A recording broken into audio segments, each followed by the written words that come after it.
Hello, my name is Amanda Ignafo. I will be presenting my critical assignment, Psychological Considerations for Exercise Adherence. This is for KIN 552, Advanced Study of Sport and Exercise Psychology. Starting off with my target population, the population I chose to focus on was women aged 25 to 55 years old, specifically women with the goal of weight loss and improving their overall body composition. This population is interesting because they have specific life factors to consider, such as being at a childbearing age, so they might have young children and families to care for, as well as when we get towards 55-year-olds, will also be considering women who are going through menopause or hormonal changes in general that are associated with that. The biggest reason that I chose this population is because working one on one with personal training clients and nutrition clients, I've realized how much the psychological factors do affect women in this population. I've had a lot of experience with women going through menopause who experience a lot of frustration with seeing slow progress after going through hormonal changes. So I've seen that kind of weigh on their perspective and outlook on fitness, as well as more when it comes to people at a younger age with new children, maybe more of an intimidation factor and other considerations that I just thought it would be really beneficial to kind of dig into and learn more about to be able to better help this population.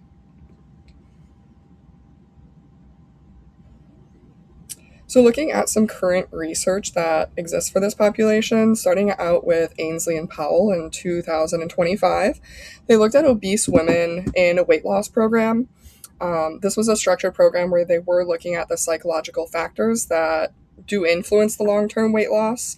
What they found was that self efficacy and self regulation both were directly tied to weight loss success. So these are things we'll get more into detail about, but it's nice to know there are current studies that have been looking more into women and some of the psychological factors that do affect their long term success when it comes to fitness and weight loss.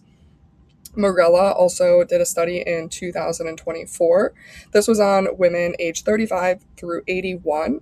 This population was women who had been adhering to strength training and having great habits when it comes to consistently working out. So they were studying exactly why and how this population stuck to working out for so long consistently. A lot of the things that they were focusing on was confidence, empowerment, and positive experiences. These were three general factors that really helped these women continue to work out long term and make this more of a lifestyle change that they could adhere to without taking as much mental effort. Another study that is more current is by Van Dusen and Ford in 2022. This was a systematic review on women 18 years and older who are either first starting a strength training and fitness program or have been doing it for a little bit. They were focusing on what the main barriers are for these women as well as the main motivators. Some of the barriers that seemed to be common were time and confidence. So that would be struggling with a low self confidence and then a perceived lack of time to do the workouts. Motivators for this population were, again, self efficacy and social support. You'll see that self efficacy is kind of a common theme that we see. So we'll get more into that as we dive into more details. Looking more into the physical environment and how this can affect the psychological factors that we need to consider with exercise adherence. When we have perceived cleanliness, it is associated with a greater amount of physical activity. So, this was a study done by Voss in 2018, seeing that there is directly a tie between how clean your space is and how physically active these people were. So, positive things about having a clean, neat, secure, safe physical environment are it can improve self efficacy, motivation, confidence, enjoyment, satisfaction, and comfort, of course. Negative effects, if we do have a less ideal physical environment, would be things like anxiety, self confidence, low self confidence, and low perceived competence, as well as stress.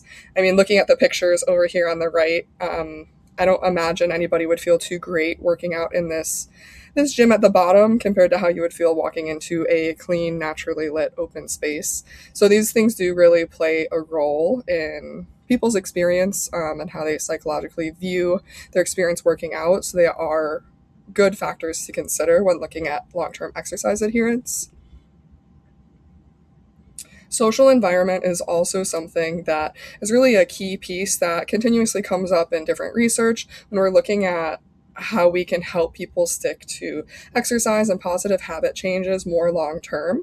So, when we have social support and positive exercise environments, it's going to improve self efficacy, autonomous motivation, and behavioral engagement. So, this was by Tion in 2026. Also, Ryan and Desi in 2020 recognized that it does promote autonomy, competence, motivation, and psychological well being. So, if we look at that top picture, we have a group class. It looks like maybe a CrossFit workout where we have a coach, we have a bunch of people doing the same workout. I'm sure they're cheering for each other, encouraging each other. If somebody hits a new PR, they're going to go and give them a high five and encourage them. So, these little things in the social environment around us really do play a role in people's ability to feel better about the workout and really have the confidence and sense of enjoyment with their workout. So, looking at some negative things, we can experience anxiety, self consciousness, lack of perceived competence, or stress if we don't have a positive social environment. Hopefully, none of us have experienced this, but there are some gym environments where maybe there's a little bit of a toxic environment or a few members who make people feel uncomfortable. Those things really can start to play a role where, especially a female population, may not look forward to going to the gym if they're worried about other people there that would have a negative impact on them socially and mentally.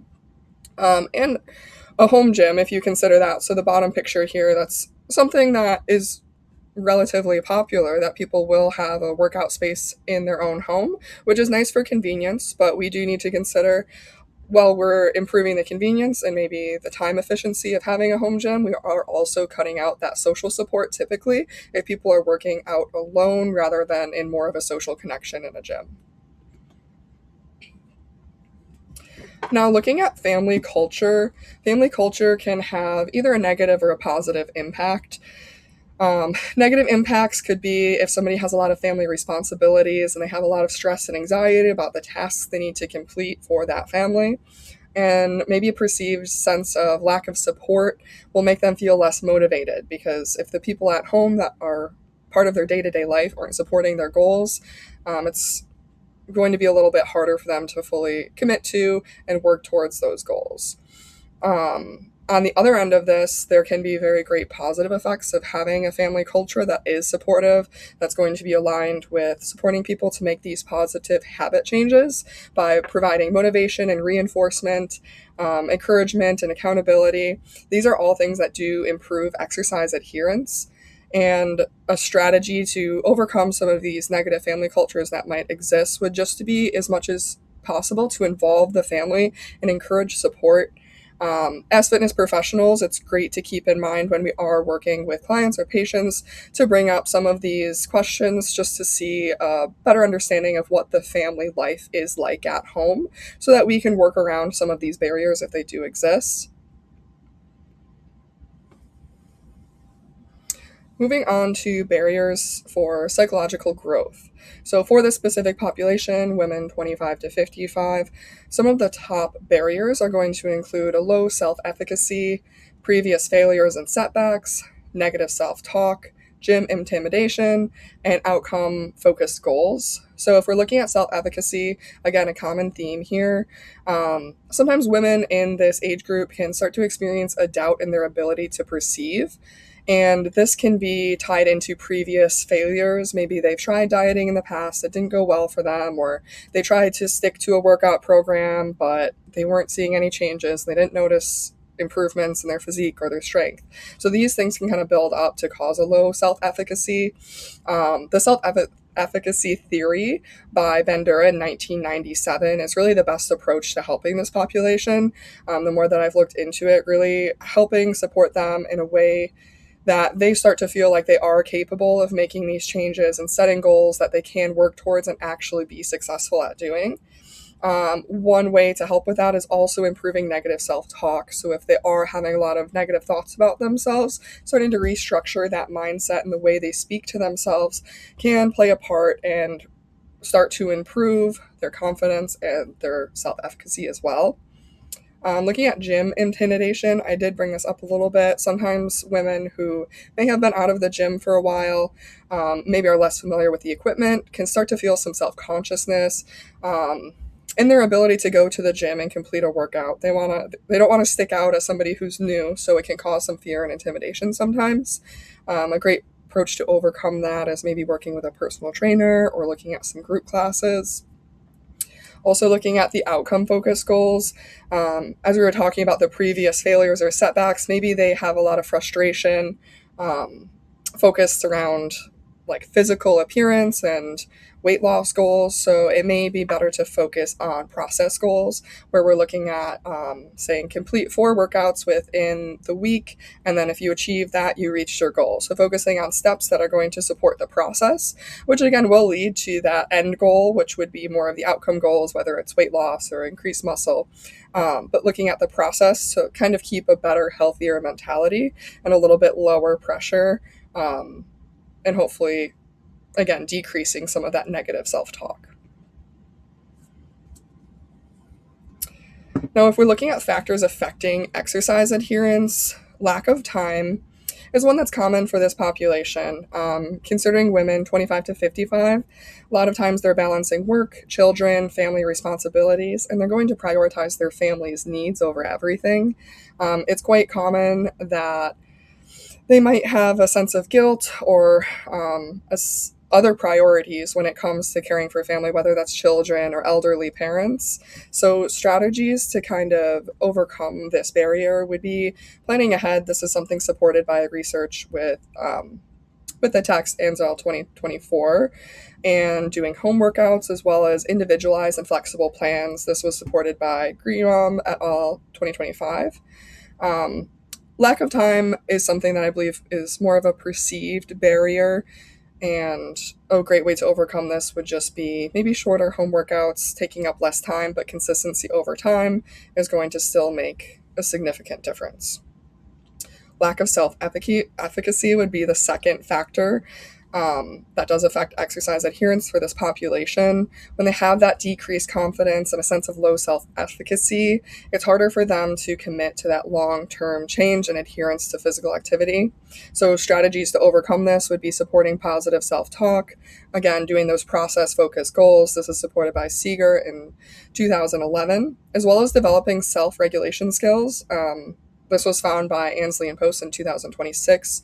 So, self regulation skills, we're looking more at when people start to feel stress, what's their initial response to deal with that stress? So, whether that be, comfort eating or poor habits that aren't beneficial for our health as a response to stress, instead of leaning towards physical activity and things that are going to improve our body and our health. So, improving self efficacy and self regulation were associated with better long term adherence. And again, that's Ainsley and Paul in 2025. Factors affecting exercise adherence. Again, we're going on to the third and fourth factor. So, looking at the perceived lack of affordability. The cost can seem like a barrier for some people if they're considering the cost of a gym member, a personal trainer, different gym equipment. Those things all can be expensive and add up. But also, with the specific population, we're considering family expenses are going to be more of a priority for them. If they're going to buy their children's school supplies or buy themselves a gym membership, it's likely they're going to support their children and what their family's needs are before they invest money into themselves. So these perceived costs can limit resistance training participation. That was confirmed by Vazdausen and Ford in 2022.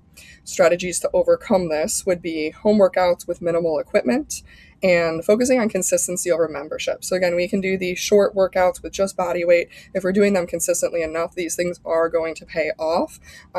If cost is such a factor that it limits us, that's perfectly okay.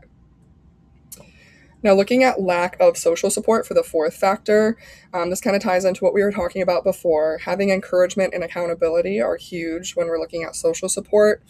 Women sometimes can experience guilt about taking time to exercise. If they have children at home, they have a very young baby, um, that their primary goal is to look out for. Sometimes they can